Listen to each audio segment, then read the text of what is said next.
Hello everyone. On today's session, we're having a conversation with Professor Richard N. Amadi, who is the Pioneer Dean of the Faculty of Communication and Media Studies. And this is in preparation or just gearing up for his inaugural lecture. As a lot of us would know, it's a very important occasion. And we've chosen to do this on Ellen Hub because this is what we're about, telling important, relevant stories. Ellen Hub is a digital platform. We are available on ellenhub.net, we're on YouTube, Facebook, Instagram, and Twitter. Our work, we are dedicated to the publication of news stories, especially about River State. We do a lot of entertainment and, of course, such as this one, educational content. We like to tell the stories that conventional news platforms won't. We like to bring different angles, perspectives, get people to have other views, and see the heroes behind the scene. Conversation with the Dean spanned his academic journey, life experiences, teaching and mentorship, and of course, his future projections. I encourage you now to please watch the interview, and I guarantee that you'll learn a thing or two. Thank you so much for choosing Ellen.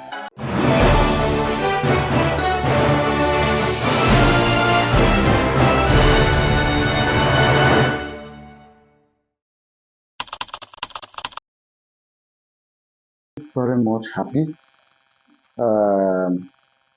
delighted and humble to be accorded the 103 inaugural lecturer for the River State University. So it's not an easy one. 103 numerically is very significant.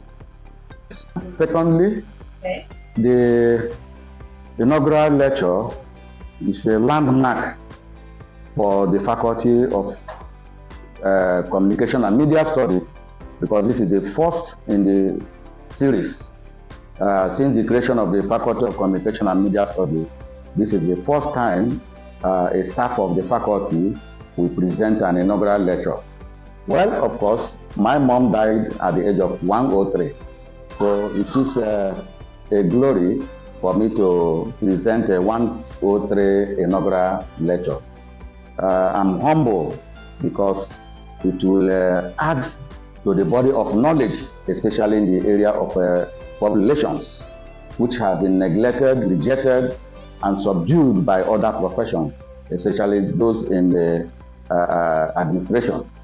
So this lecture will afford the opportunity for people to rekindle the importance of populations in the development of entire nation. Because population is not only in organization, but even from the individual, from the kitchen, from the community, in any organization, population is very, very powerful and important element to ensure that there is peace, love, and progress in that area. Thank you very much. Thank you very much. Yeah. I have to go back to the memory lane, especially in 1982, 83, 84, 85, up to 90. I finished my secondary school career in 1982. And that year, it was turbulent for all those that wrote WAEC in Nigeria.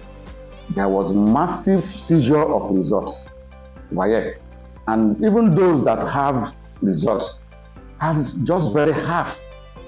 Nobody, I doubt, if that year a lot of persons made up to 5-7 credits receipting.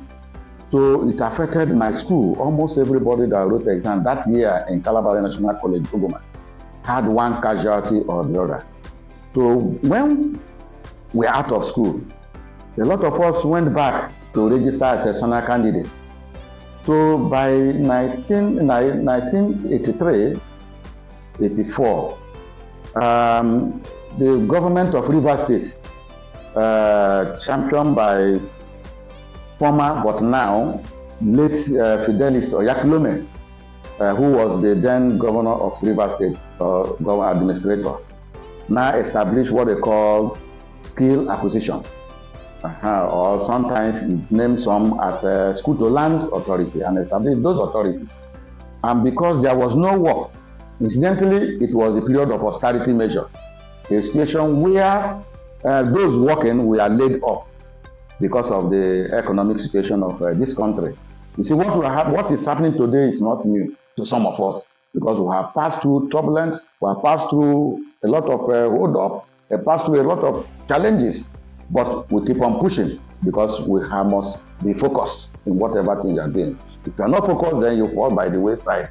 That is why today, a lot of my classmates were unable to even go to the university. There are just very few of us.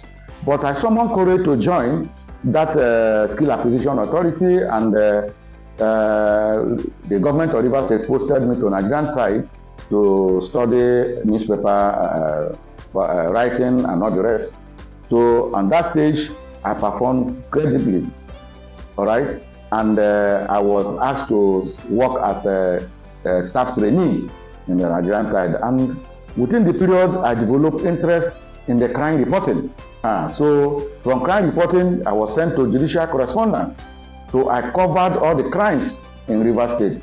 And you know, when you are working with a newspaper organization, you must strive to ensure that your story comes up on the front page. Because once your story comes on the front page and back page, then you are wonderful. You are resourceful. And anywhere you go for interview, for employment, you must be taken first. Because in those days, paper qualifications were not wasn't a big deal. But what is your qualification? You go with your newspaper cutters. Those editions, volumes that your stories appeared, that is what they use to reckon you. But thereafter, because when paper qualification becomes the order of the day, some of us were discriminated in Nigerian side. So I have to leave Nigerian side and come back to the school. In fact, by 1987-88, when the Nigerian Union of Journalists, started to initiate effort to establish mass communication department in this university, championed by late Augustine Wekinaka. He was the chairman of NEJ as at then. So as soon as the university gave a nod that department should be established under business administration, I queued in immediately to read, wrote JAM, and was admitted to study mass communication. So I was one of the pioneer students that studied mass communication in this school. Within year 2, year 3, and year 4, I now begin to experience like now Professor G.B. Okon, Prof. Amadi, and a lot of them, some of them are late. They came after they finished from soccer and so on. So now become lecturers in the department. By then we have already started graduating. But especially those that taught us, we are being hired from different places. So there was no staff on ground as when we are in year 1, year 2, year 3. So that was the issue. Then when I completed my university education, first degree, I went to serve at Enugu. At Enugu Ogukam, well, as somebody who had flair in writing, I created problem. I created what the commandant described as problem, because I reported that there was no water, that the students are rioting. So and then the camp commander and all the rest saw it as a slight and said he would deal with me.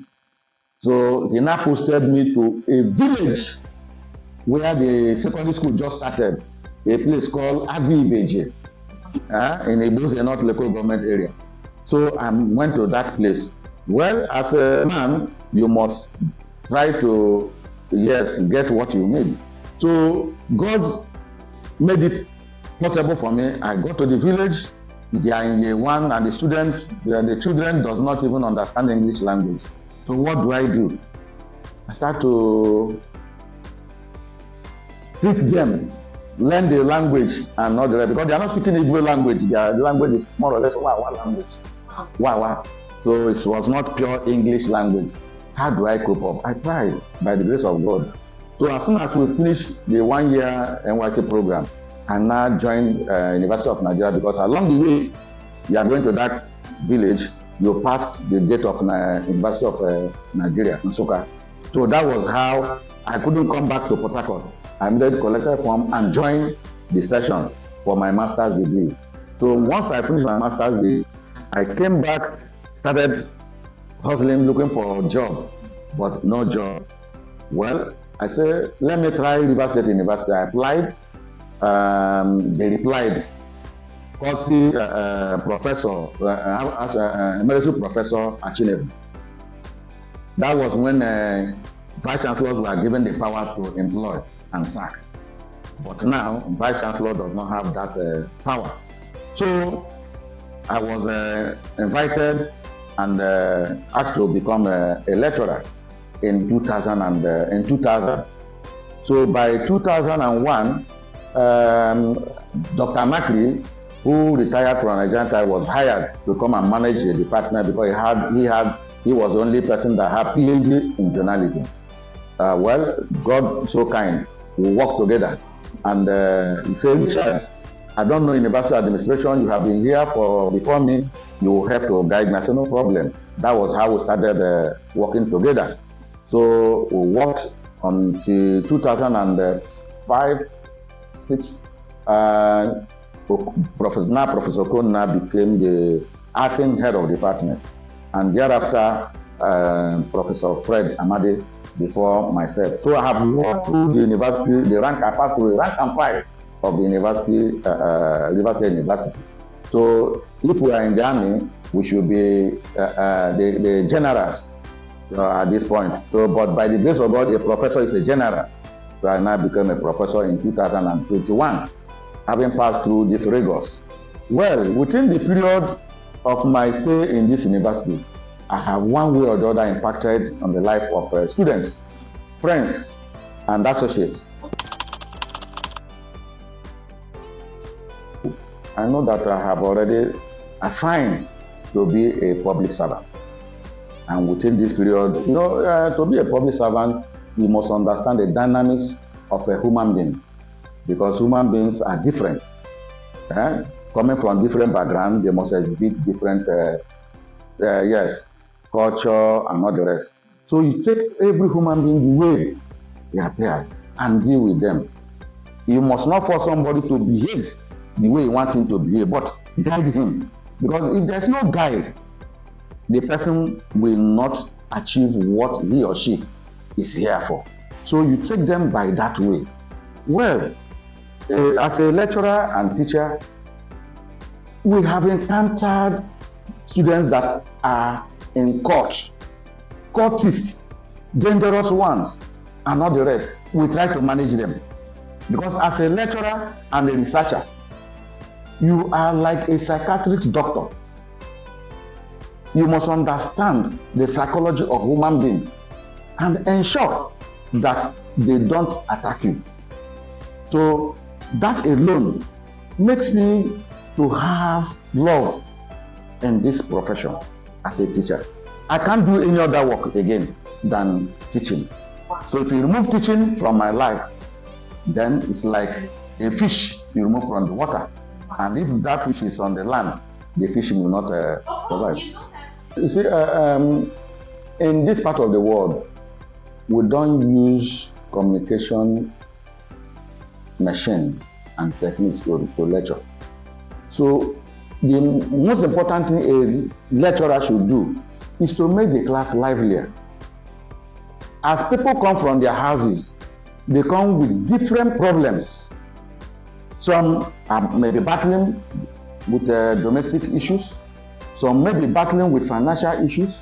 Some may be battling with anything demoralizing them. But the first thing I do is to ensure that I bring everybody together to one line.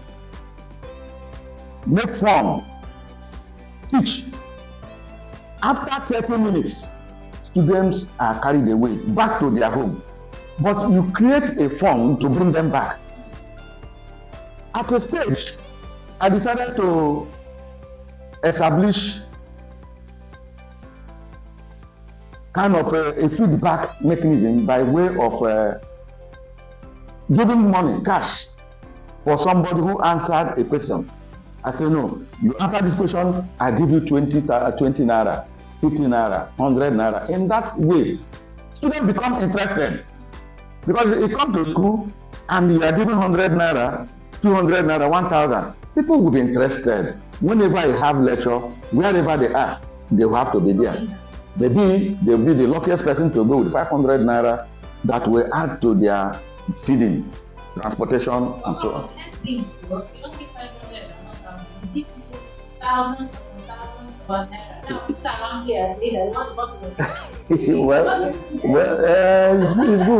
It depends on what you have at that particular time. I know that I've given 5,000, I've given 4,000, I've given, sometimes I give 10,000 to the whole class to go and buy sweets and tom. Yes. Like when I went to Edwin Clark University to learn,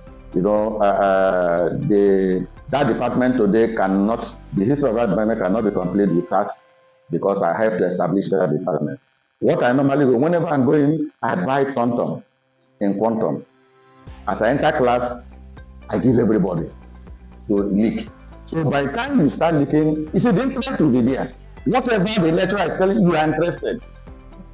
You are present, and you must, whenever it is time, you must want to try to come. That is part of encouragement. Does not mean that I have plenty. Like I mentioned earlier, over decades, populations have been rejected, neglected, misused. All right.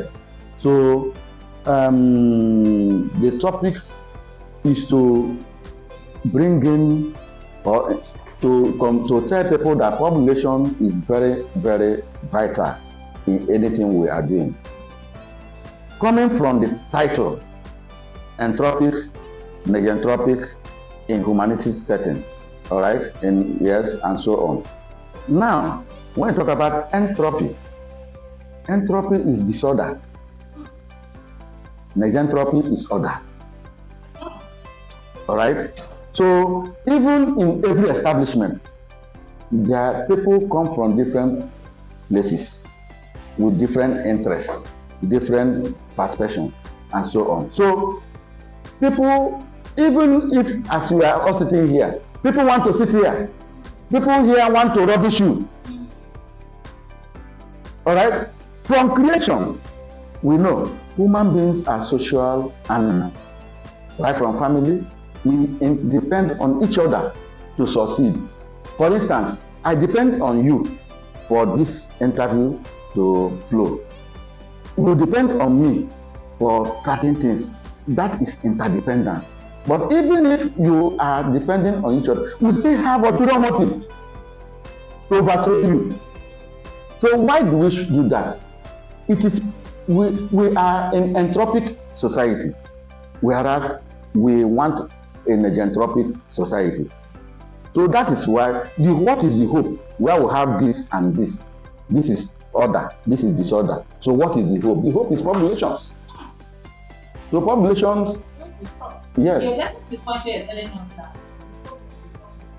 It's through populations activities.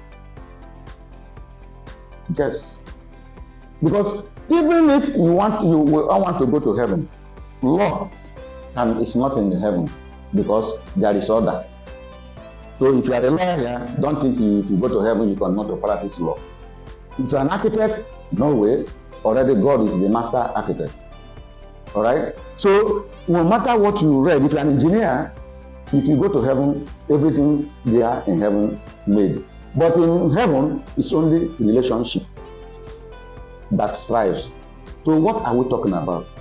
The problem of Nigeria is based on the neglect of populations activities.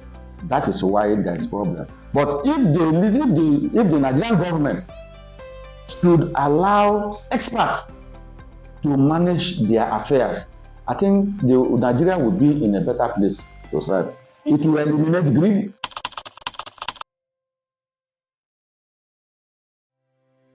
First of all, I will thank the God Almighty who have kept me to this day. I also want to thank my Vice Chancellor, whom God used to finally license the Faculty of Communication and Media Resources, which platform I'm standing today to present this lecture. I want to also thank the Emeritus Professor Achinewu, Chetro Achinewu, who, in spite of the tight government force, decided to also recruit me in the faculty. I want to also thank the members of 13th and 14th Governing Council of the Rivers State University. They have been wonderful to me. I also thank especially Professor B.B. Fakai. Even when we met at Nsukka, when I went for my master's, I met him. We related very well. He was our patron, all those from River State and in fact South then. And he came to this university and also encouraged me. In spite of the fact that I was his friend, he did not treat me as a friend, but he treated me as a staff of the university. I learned from him. And part of his administrative style is what I'm adopting today in anything I'm doing. So I thank him very well. He was wonderful and he's there. Thank God he's back to this university. I want to also thank the professors, my teachers. If I'm mentioning them, there are many. Most of them are from the East. So I have to also thank my colleagues. I'm not their boss. I'm their colleagues. I have to thank them. They are wonderful. They have given me cooperations to which we are still enjoying today. And my students and present, they have been wonderful. So as a lecturer, you must have to be straightforward. You must be in fact have fear of God as one of the cardinal points. Fear God. Because whatever you do to a student that is bad, you are going to reap it one way or the other. One way or the other, because they come from other planets. And if they cry to God, God will answer them. So you must have to love them, treat them as your younger ones, teach them, just caution them wherever, and ensure that at the end of the day, they should graduate and be happy.